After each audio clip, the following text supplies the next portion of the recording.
The air in the Denver County Courthouse was thick with the scent of old paper, floor wax, and the nervous anticipation of strangers about to intertwine their lives. Ava Sullivan smoothed the front of her simple but elegant ivory dress for the 10th time, a nervous habit she couldn't seem to shake.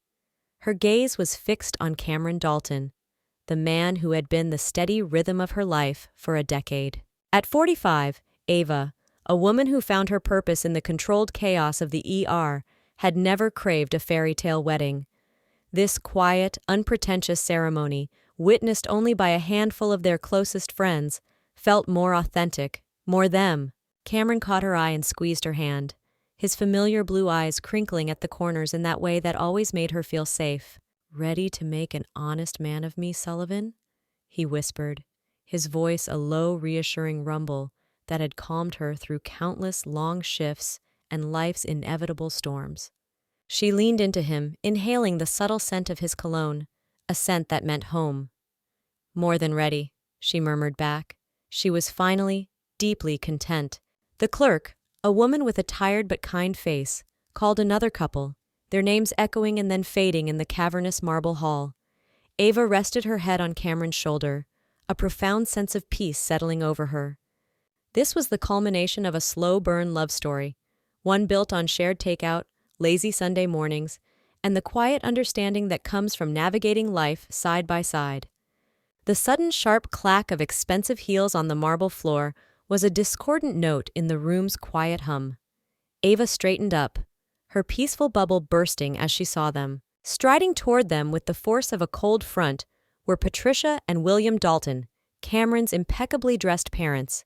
They moved with an air of ownership, as if the public building were their own private drawing room. Flanking them, a pace behind Patricia, was a young woman Ava had never seen before. She was a vision of effortless wealth in a dark green silk blouse and perfectly tailored trousers, her expression a mask of detached, almost clinical concern. Patricia's eyes, as cold and hard as the diamonds at her throat, swept past Ava as if she were a piece of furniture, landing squarely on her son. "Cameron, thank God we found you," she said, her voice cutting through the hall. William, a man whose posture screamed old money and authority, placed a proprietary hand on Cameron's arm. "Son, this has gone on long enough. We need to talk. Now."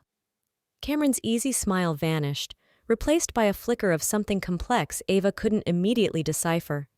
It wasn't just surprise. It was the look of a man caught in a carefully laid trap. He allowed his parents to pull him several feet away, toward the grand arches of the hallway. Their conversation was a tense, urgent murmur, a sibilant hiss of whispers that didn't quite reach her. Ava stood alone, the simple bouquet of white lilies in her hand suddenly feeling foolishly heavy, their sweet scent cloying. She watched as the strange, beautiful woman, she heard Patricia say the name Serafina, stepped forward and spoke softly to Cameron, her perfectly manicured hand reaching out to adjust the lapel of his suit. The gesture was too familiar, too possessive. A knot of ice formed in the pit of Ava's stomach. This wasn't a family emergency. This was a strategic maneuver, an ambush executed with military precision. She felt the eyes of the other waiting couples on her, their curiosity turning to pity. After what felt like a lifetime, Cameron turned back. The man walking toward her was not the man she had just been joking with. His shoulders were squared, his jaw set, and his face, the face she knew better than her own, was a terrifyingly blank slate. The warmth was gone, extinguished, replaced by a polite, distant confusion that felt more cruel than any anger could. He stopped a few feet in front of her, a deliberate distance that turned their shared space into a chasm. Behind him, his parents and Serafina stood as a united, formidable wall, their expressions a blend of triumph and feigned sympathy. "I'm sorry," Cameron said, his voice flat, devoid of any recognition, any shared history. He looked directly at her, into the eyes of the woman who held 10 years of his life in her heart, and delivered the blow that would not just break her heart, but shatter her entire reality. "Do I know you?" The words didn't register at first. Ava's mind scrambled to find a context for them. A joke? A terrible, unfunny joke? A disbelieving laugh almost escaped her lips. Cameron, stop it. What is this? What are you talking about? She pleaded, her voice trembling as the first wave of real panic washed over her. Patricia stepped forward then, her role in this horrifying play clearly rehearsed. She placed a hand on Cameron's arm, positioning herself as his protector.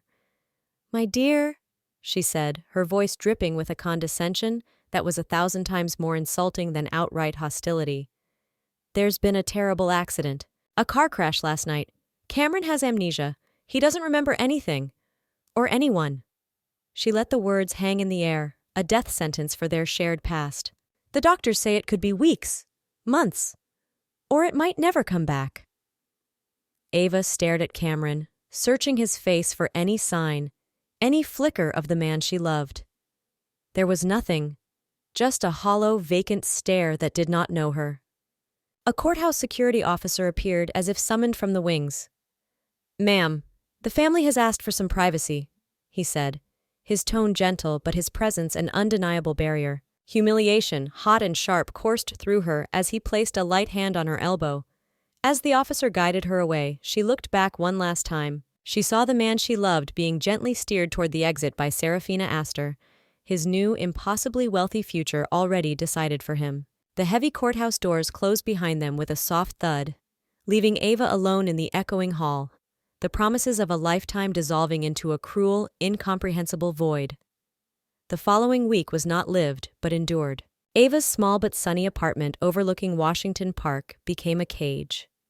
The cheerful sunlight she usually loved felt intrusive, a spotlight on the profound darkness that had settled over her life. She moved like a ghost through the rooms that were once filled with their shared laughter, every object a painful testament to a life that had been stolen in a single, brutal moment. She'd find herself standing in the kitchen, staring at the French press, unable to make coffee because that was his morning ritual. She'd see his running shoes by the door and feel a physical ache in her chest, a phantom limb of a life that had been amputated. More than once, she found herself dialing his number, a desperate, reflexive action, only to be met with the cheerful oblivion of his voicemail greeting, a recording from a man who no longer existed for her. The grief was a physical weight, pressing down on her lungs, making it hard to breathe, hard to think. Her best friend, Annika Sharma, became her anchor in the storm. A fellow ER nurse, Annika understood trauma, and she treated Ava's shattered heart with the same steady compassion she would a critical patient. She'd appear after her own grueling 12-hour shift, armed with containers of spicy curry Ava wouldn't eat and a presence that demanded nothing but offered a silent, unwavering solidarity. "I just don't understand," Ava said for the 100th time, her voice raw and frayed. She was sitting on her couch, wrapped in a blanket that still smelled faintly of him. "Amnesia?" He looked fine, Annika. He was standing there, perfectly composed in his wedding suit. Where were the paramedics? The police report? Wouldn't I, his fiancé of 3 years, his partner of 10, have been the first person they called after a terrible accident? She made air quotes around the words, her bitterness a new and unfamiliar taste in her mouth. Annika, ever the pragmatist, set a cup of chamomile tea on the coffee table. "I know, sweetie, and you're right. As nurses, we know what a head trauma patient looks like. They're disoriented, often combative, in pain. He didn't look like a man who just survived a major car crash. He looked like a man who was cornered." Annika's words validated the tiny, insistent voice in Ava's head, but the implications were too monstrous to fully embrace. It was easier, safer, to cling to the grief. Grief was a known entity. The alternative was a betrayal so profound it threatened to unmake her completely. One evening, Annika offered to do some digging. "I have a friend who's a dispatcher. I could make a call, see if there were any MVA reports with his name on it from that night." Ava shook her head vehemently. "No, don't. If I find out there's nothing, I don't know what I'll do." A part of her, the part that still loved him, wanted to believe the lie. The suspicion, however, was a tiny, flickering flame in the vast darkness of her sorrow. It was a dangerous thought, because if it wasn't amnesia, then it was a conspiracy. She replayed the courthouse scene over and over, a masochistic loop of her own destruction, the coldness in Patricia's eyes. She remembered a dinner years ago where Patricia had asked what a little nurse could possibly have in common with her ambitious son. The calculated arrival with Serafina Astor, a woman whose name was synonymous with Denver real estate, and Cameron's face, that blank, empty canvas. The more she dissected it, the more it felt like a performance. A well-rehearsed, soul-crushing performance, but why? For money? For status? Was their decade together so worthless that he could erase it with 3 simple words? Do I know you?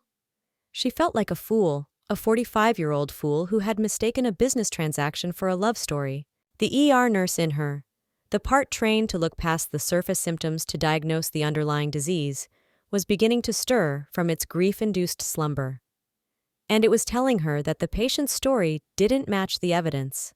The final brutal confirmation of her darkest suspicions arrived not with a bang, but with the quiet click of a mouse. Annika had sent her a link with a simple, ominous message. "I'm so sorry. Be prepared." Ava's hand trembled as she navigated to the webpage. It was the online society portal for a glossy Denver magazine, and the headline felt like a physical blow. Tragedy turns to triumph. Real estate heiress Serafina Astor finds love with amnesiac fiancé Cameron Dalton. The article was a masterpiece of saccharine fiction. It painted a nauseating tale of Serafina, an angel of mercy, finding a dazed and confused Cameron wandering near the Cherry Creek Reservoir after his horrific single-car accident. It spun a narrative of her taking him in, nursing him back to a fragile state of health, and the two of them falling deeply in love amidst the wreckage of his lost memories. The feature, dripping with false sentiment, announced their whirlwind engagement, a union, it crowed, of the Dalton family's financial acumen and the Astor real estate empire. The accompanying photo was a study in triumphant deceit. Cameron and Serafina stood on a balcony overlooking the city, beaming. Her hand was placed proprietarily on his chest, flashing a diamond the size of a small planet. The grief that had paralyzed Ava for a week instantly evaporated, incinerated by a surge of white-hot, clarifying rage. It was a lie, all of it. A meticulously crafted, publicly disseminated lie designed not just to discard her, but to completely overwrite her existence. She wasn't a tragic loose end. She was an inconvenient chapter that had been ripped out and burned. The years of shared holidays, of inside jokes whispered in the dark, of nursing him through a brutal bout of pneumonia and celebrating his promotion to senior VP, all of it had been deemed worthless. He hadn't lost his memory. He had willingly, eagerly thrown it away for a more lucrative model. The fury was a lens, bringing the entire conspiracy into sharp, painful focus. Patricia and William's long-standing disapproval, Serafina's timely appearance, Cameron's hollow performance. It was a coup, and she was the deposed, forgotten queen. Ava stood up and began to pace her apartment, her body buzzing with an energy she hadn't felt in days. The fog had lifted, and in its place was a chilling, diamond-hard clarity. She needed proof, something undeniable, something that couldn't be spun or explained away by his high-powered new family. Her eyes landed on a shelf of photo albums, chronicles of a life she now realized only she had been living. She pulled one down, her fingers flipping impatiently through the glossy pages. There were pictures of them, hiking Maroon Bells, laughing at a Rockies game, bundled up at the Botanic Gardens' Blossoms of Light. And then she found it, the Hawaii album. A photo from their trip to Maui 5 years ago. It was a picture of Cameron at a luau, his face swollen and distorted, his skin flushed a terrifying shade of red, his eyes wide with panic. She had taken it just moments before, jamming an EpiPen into his thigh as his throat began to close. The memory was seared into her brain with the vividness of a recurring nightmare. He had accidentally eaten a piece of Kahlua pork that had been glazed with pineapple juice. The reaction was immediate and terrifying. It was a severe, life-threatening allergy. It wasn't a mild intolerance. It was a full-blown anaphylactic response that sent his body into immediate primal warfare against itself. It was a deep, instinctual, physiological fact of his existence. Could amnesia, even a real one, erase something so fundamental? Could you forget the very thing your body was programmed to reject so violently? She knew, with the certainty of a medical professional, that it was highly unlikely. A memory could be faked, an emotion could be feigned, but a full-body allergic reaction was a biological truth that couldn't be lied about. She stared at the photo of his swollen, panicked face. The tiny, flickering flame of suspicion had just roared into a towering inferno. A plan, cold, clinical, and precise, began to form in the mind of the ER nurse. He had made her a ghost in her own life. Now, she would be the ghost at his feast. Ava traded her grief-stricken lethargy for the focused, methodical precision she reserved for a trauma code in the ER. The first step was reconnaissance. Her target was the Dalton Astor engagement party. The Society article had helpfully detailed that the intimate gathering for 200 of their closest friends would be held in the opulent grand ballroom of the Astor Grand Hotel downtown, a monument to Serafina's family wealth. It also, in its fawning prose, named the exclusive catering company handling the event Elegance on a Plate. The name itself dripped with the kind of pretension she now associated with the Daltons. Ava spent the evening hunched over her laptop, the screen's glow casting sharp shadows on her determined face. She delved into the company's website, studying their photo galleries of past events, their menus, their ethos. They were the best in Denver, known for impeccable service, and most importantly, discretion. Their careers page mentioned a constant need for temporary event staff. This was her way in. The next phase required a complete erasure of her own identity. She crafted a new version of herself on paper, a carefully constructed fiction. She scrubbed her resume of her long and distinguished nursing career, a painful but necessary act. The words ER nurse, BSN RN Denver General were deleted, and with them, 15 years of her professional life. In their place, she built Amy Smith, a quiet, reliable woman with a plausible history of part-time hospitality work meant to supplement a fictional, lower-paying administrative job. She invented a sick relative in another state, a touch of sympathetic fiction that might explain her need for quick, temporary cash and make her more memorable. In her cover letter, she highlighted her ability to work under pressure, to be quick on her feet, and to maintain a professional demeanor. All skills honed in the crucible of the emergency room, now repurposed for espionage. She sent off the application into the digital ether and then did the hardest part. She waited, the silence in her apartment amplifying the frantic beating of her own heart. 2 days later, she got the call. A crisp, efficient woman named Diana, the catering manager, ran her through a brief, no-nonsense phone interview. Ava drew on her years of dealing with panicked families and arrogant surgeons, projecting an aura of unshakable calm and competence. "The Astor Party is our biggest event of the season," Diana explained, her voice sharp. "The client is very, very particular. We need servers who are essentially invisible but instantly attentive. It's a high-pressure environment. Can you handle that?" Ava thought of Cameron's blank stare, of her own public erasure at the courthouse. She thought of the years she had made herself smaller to fit into the world of his ambitious parents. "I'm very good at being invisible," she replied, her voice steady and even, a chillingly accurate statement. Diana seemed satisfied. "All right, Amy, be at the service entrance of the Astor Grand at 4 p.m. on Saturday. Black slacks, black non-slip shoes. We'll provide the shirt and apron. Don't be late. The Astors don't tolerate tardiness." The click of the phone ending the call was like the starting pistol for the final leg of her plan. A wave of cold adrenaline, not fear, washed over her. This was no longer just about avenging a broken heart. It was about reclaiming her own narrative from the people who had tried to steal it. She spent the next few days in methodical preparation. She bought the uniform, the cheap polyester of the black slacks, a stark contrast to the designer suit Cameron had worn to discard her. She broke in the stiff new non-slip shoes, the sensible, ugly footwear of a worker bee. She practiced tying her hair back into a severe anonymous bun that hid her face. When she looked in the mirror, she saw not the heartbroken Ava, but the determined Amy, a stranger with a singular, chilling purpose. She was voluntarily walking back into the fire, but this time she wouldn't be the one getting burned. This time, she would be the one carrying the gasoline. The service entrance of the Astor Grand was a different universe from the gilded lobby just 100 feet away. It was a chaotic, humid symphony of clattering stainless steel, the hiss of industrial dishwashers, and the barked orders of chefs in tall, stained toques. Ava, now fully inhabiting the persona of Amy Smith, blended in seamlessly. She collected her uniform, a starched white shirt and a black apron, and found a corner in the crowded locker room to change. She listened with quiet intensity during the pre-event briefing, where Diana, the manager, operated with the precision of a drill sergeant. Diana pointed out VIPs on a printed floor plan, her red pen circling the head table.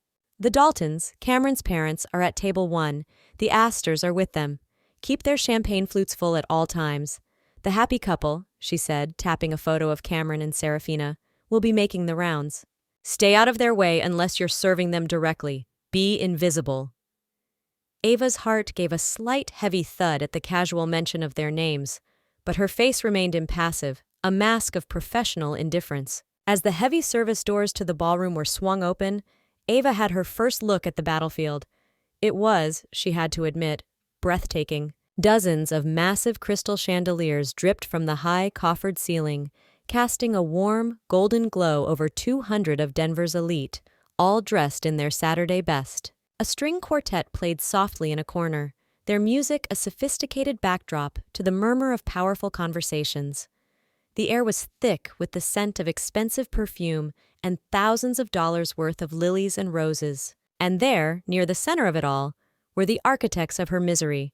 Patricia and William Dalton were holding court, laughing with a state senator. Serafina, draped in a gown the color of champagne and wearing the Astor emeralds, looked every bit the radiant, triumphant fiancé.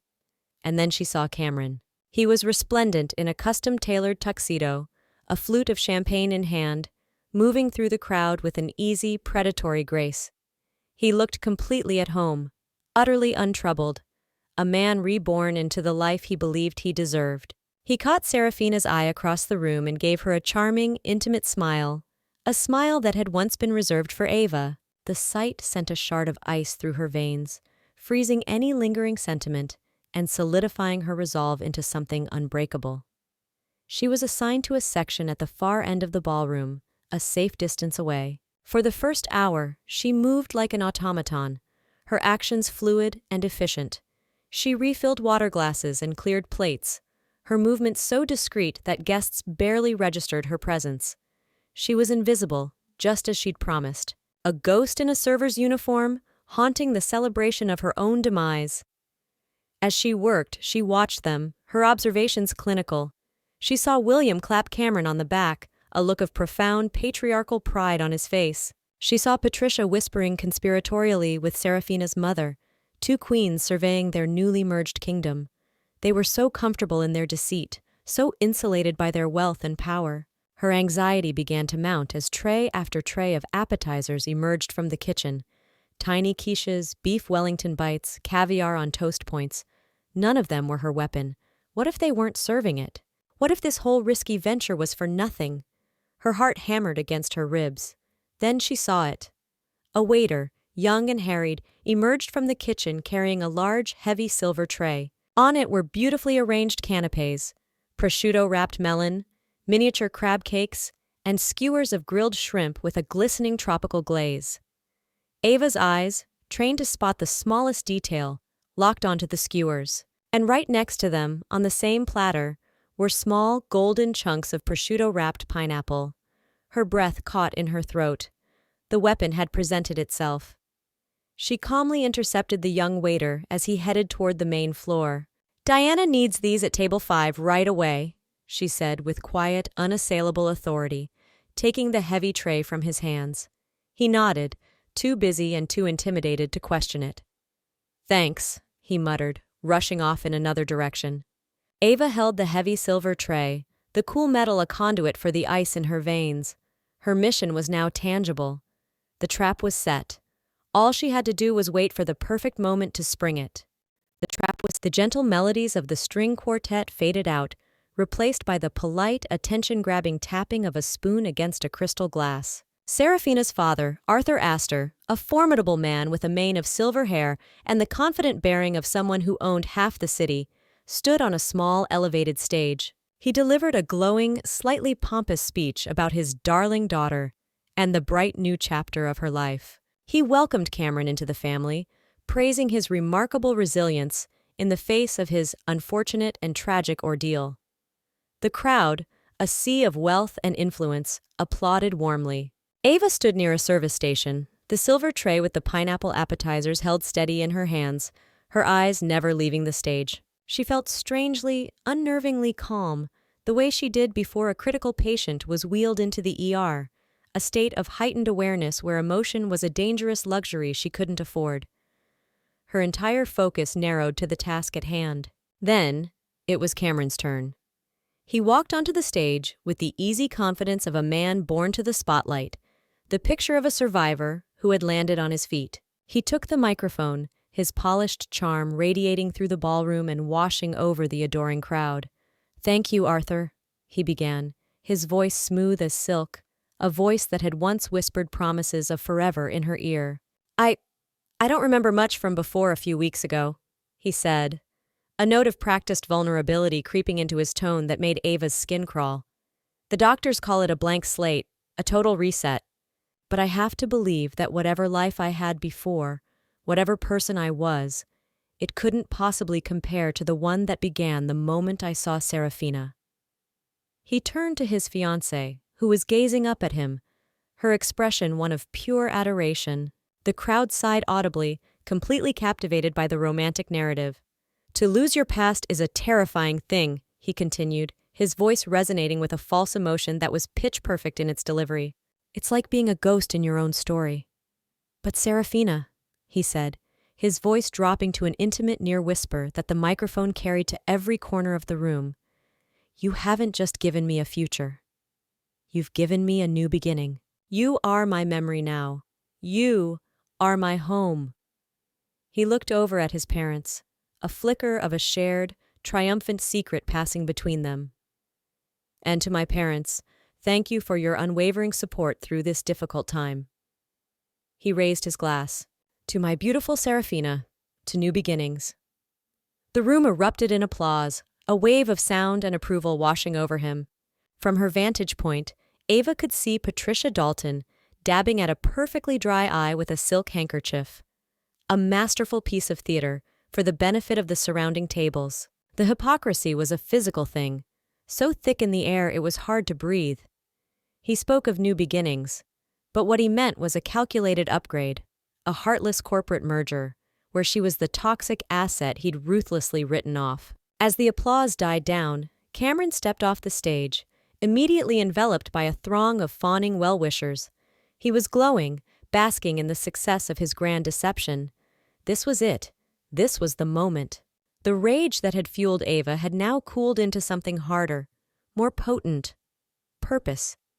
She took a deep, steadying breath, her grip tightening on the cool rim of the silver tray. She watched as he disengaged from a small group, turning to head back toward his table where Serafina was waiting for him, her emeralds flashing in the light. His path would take him directly past the service station where Ava stood, a ghost ready to materialize. She began to move, her steps measured and deliberate, plotting an interception course. The haunt was over. It was time for the exorcism. Ava moved with the unhurried grace of a seasoned professional, her Amy Smith persona a perfect shield.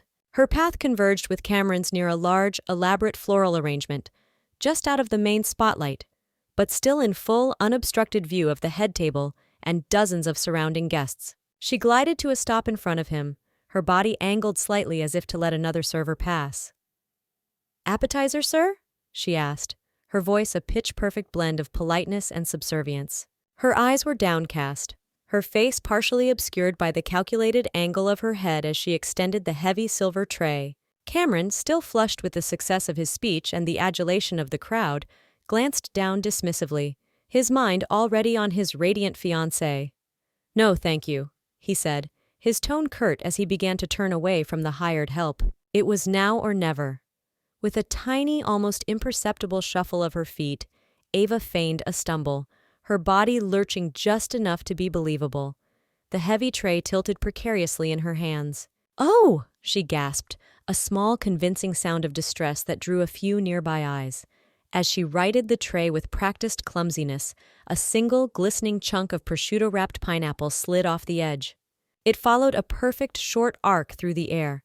Time seemed to slow as Ava watched it fall. It landed with a soft, wet tap squarely on the back of Cameron's exposed left hand. the one not holding his champagne flute. For a split second, a single heartbeat, nothing happened. Cameron looked down at the offending piece of fruit on his skin with mild, aristocratic annoyance.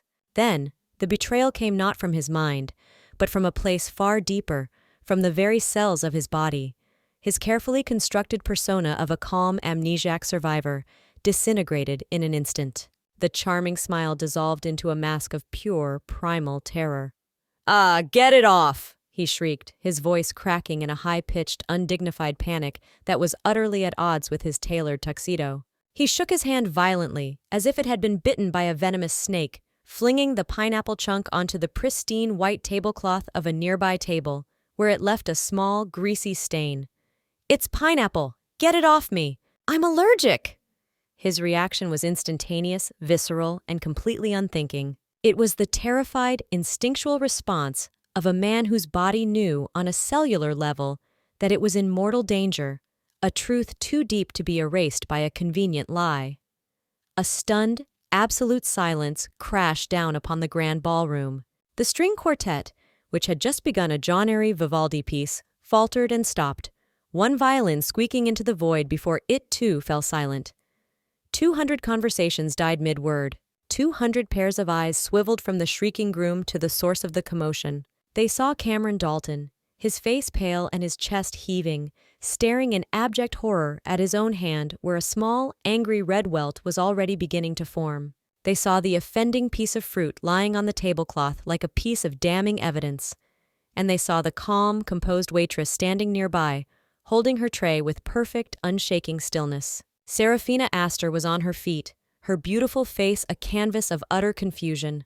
Patricia and William Dalton looked as if they had been turned to stone, their faces frozen in matching masks of horror. The entire, elaborate, and very public lie had been shattered in a single, panicked, and most importantly, authentic scream. In the suffocating, ringing silence of the Astor Grand Ballroom, every person was frozen, a tableau of suspended disbelief. Cameron's panicked, ragged breaths were the only sound, each one an indictment. His eyes, wide with the residual terror of his allergic reaction, finally lifted from his hand and focused on the face of the waitress who had caused this cataclysm. He looked at Ava. He truly looked at her for the first time since that day in the courthouse. And in the space of a single, horrified heartbeat, a flicker of genuine recognition dawned in his gaze. Not of love, not of a shared past, but of a hunted animal realizing the trap has just sprung. The color drained from his face as he understood who she was, what this was, and what she had just done. Ava met his gaze. There was no anger in her expression, no tears, no malice, only a cold, quiet finality, the look of a surgeon who has just completed a difficult but necessary amputation. She broke the silence. Her voice was not loud, not a shout, but it carried with the chilling clarity of a bell in a graveyard, forcing everyone to lean in. "Funny," she said, her eyes locked on Cameron's. "You remember a pineapple allergy, but not our 10-year relationship?" The words hung in the air, each one a hammer blow against the fragile structure of their public lie. A collective gasp, a wave of sharp intakes of breath, rippled through the crowd as the meaning of her statement landed with devastating force. Serafina Astor's face, which had been confused, now underwent a brutal transformation. The confusion morphed into dawning comprehension, which was instantly consumed by the hot flare of public humiliation and finally settled into a mask of pure, unadulterated rage. Her head snapped toward Cameron, her emerald eyes blazing with the fire of a woman betrayed. She wasn't just heartbroken. She had been made the fool in a long con. Her fairy tale romance revealed as nothing more than the final act of a callous social climbing scheme. She looked from Cameron's terrified, guilty face to his parents' ashen, frozen expressions and knew, with sickening certainty, that every word the waitress said was true. "You lied to me," Serafina hissed, her voice a low, venomous promise of retribution. Ava's part was done. Her revenge was not in screaming or crying, but in the simple, irrefutable presentation of a biological fact. She had held up a mirror, and the reflection had shattered them all. Without another word, she placed her heavy silver tray on a nearby empty table. The soft, definitive click of metal on wood was her closing statement.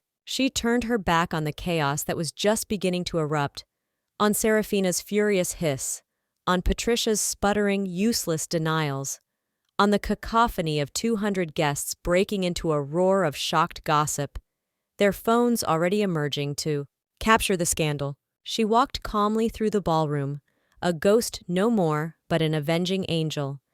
The sea of stunned, aristocratic faces parted for her as she headed for the exit. She did not run. She proceeded with the dignity they had tried to strip from her. She didn't look back. Pushing open the heavy doors, she stepped out of the recycled, perfumed air of the ballroom and into the cool, crisp reality of the Denver night.